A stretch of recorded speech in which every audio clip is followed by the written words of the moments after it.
As we've already established in my Dragon Age Origins review, Razorfist loves BioWare. He wants to drape BioWare in velvet, take her out to a moonlit beachside dinner and speak to her awkwardly in the third person, and maybe catch a movie. Nothing pretentious, though, and certainly not fucking Avatar. I'd rather staple my nuts to my forehead than subject myself to that 2-hour environmentalist wankathon, which is why you can logically conclude that I have nothing but positive things to say when it comes to BioWare's most recent release, Mass Effect 2. Don't break out the champagne just yet, though, as I've found this game to be something of a mixed bag. The first question I found myself asking as I navigated the stunningly beautiful, lens flare-seared environments in Mass Effect 2 is, where are you hiding the RPG in my RPG? I've been critical of the Final Fantasy series in the past for its lack of actual role-playing, and it would be hypocritical of me to laud Mass Effect 2 for being a riveting RPG experience when in truth BioWare is dispensed with much of the stat building and customization intrinsic to the genre, which is why this review is going to sound somewhat negative. I do, however, want to preface my comments by saying that in all, I find Mass Effect 2 to be one of the best games I've played all year, and generally speaking, a superior effort to the first game in the series. The problem it runs into is really a general issue affecting the industry as a whole. It's been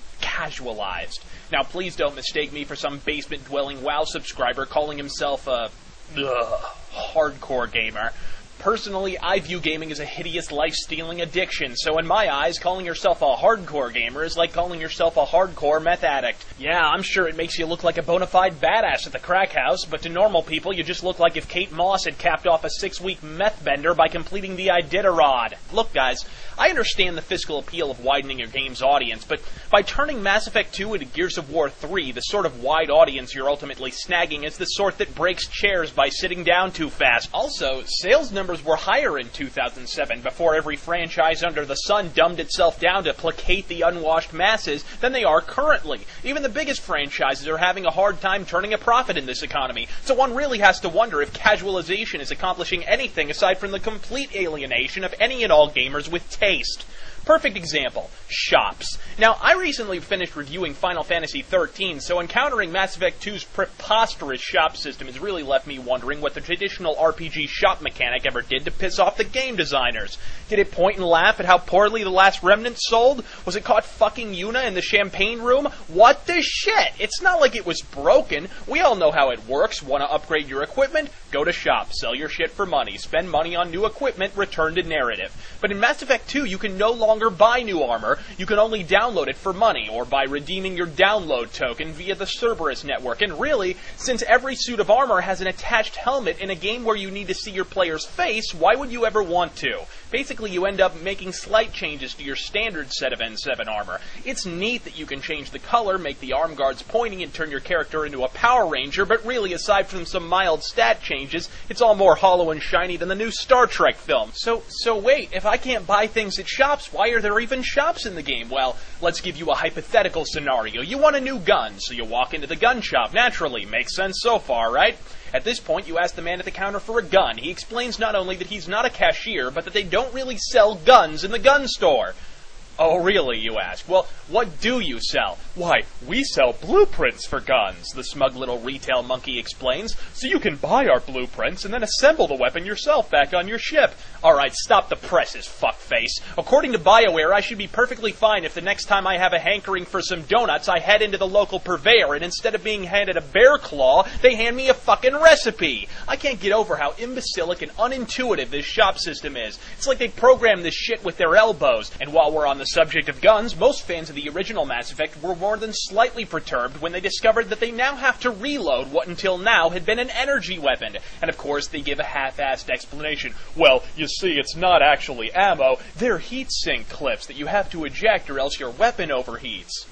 Right, and rape is just surprise sex. Nazi death squads were just urban planners, and a pentagram's just a star doing a handstand. Listen, asshole, if you can no longer fire your gun when you run out of this mystical ammunition-like substance, if you have a counter on your gun that tells you when your gun runs out, if your gun makes a fucking clicking noise when it's out of said substance, it's goddamn ammo. Not only did they not upgrade the shooting in Mass Effect 2, they actually somehow managed to downgrade it. Why? To make it more like traditional third-person shooters, that's why. Because Lance and Cody were trepidatious about hosting their frat house kegger while playing Mass Effect 1.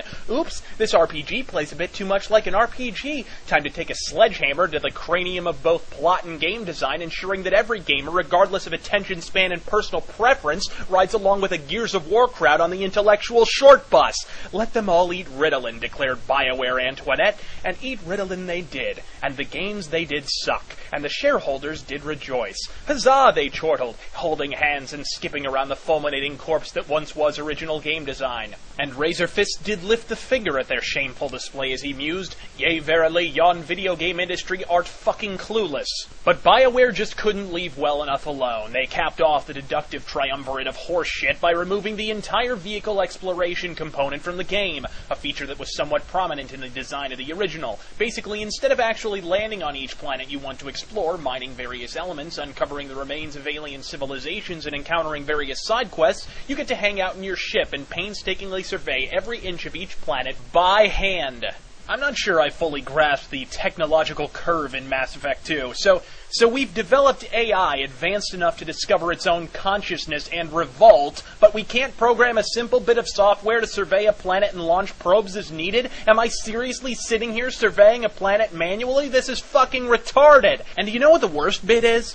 This gameplay edition was praised upon release by virtually every game reviewer under the sun. Did the entire world develop a masochistic streak while I was busy fuming about the bullshit shop system? I mean, sure, the Mako segments in Mass Effect 1 could get marginally tedious, but at least you were in an actual vehicle on an actual planet doing actual things. You want tedious, motherfucker? Surveying planets in Mass Effect 2 makes Final Fantasy VIII's draw system look like fucking Tetris. Another area where the game caters to the same assholes who attended the Modern Warfare 2 midnight release is the area of sex appeal. To be sure, Mass Effect 1 slathered a generous helping of TNA whenever the hell it felt like it, but more than once during the sequel I found myself choking back laughter at some of the more blatant fan service. For the better part of the game, Subject Zero is wearing what amounts to a leather belt and a scowl, while Miranda looks like she keistered a pair of volleyballs on the way out of Cerberus HQ. And damn, Subject Zero, pull your fucking pants up! Those things sag any lower will be peering down this loopy skank's birth canal, which after a brief conversation with this skinhead slut doesn't exactly sound like an exclusive club. This broad has screwed more aliens than Ellis Island. This all would have gone unnoticed, of course, had BioWare's virtual cameraman not trained at Playboy magazine. I'd hate to see this mouth-breathing perv in the flesh. Every time a female's in a 5-block radius, he's got a zoom lens and a 2-inch erection with their name on it. I mean, how far are we going to take this exactly, BioWare? It's not like I'm anti-cheesecake or anything, but the next time I get into a debate over the artistic merits of the video game industry, it would be helpful if the inevitable double penetration scene from Mass Effect 3 weren't playing in the background. Alright, time to reel in the rage. As I said at the outset, even though this game pisses me off plenty, it's better than any other game I've played in 2010, and at this point, I've played pretty much all of them. And for what it's worth, BioWare, I still want to fuck you. But now that you've been palling around with Electronic Arts, I'm afraid you'll need to be tested. I don't know where the fuck they've been. I'm Razorfist. God. Fucking speed. Here we are, we're the princes of the universe. Here we belong, fighting for survival. We've got to be the rulers of your world.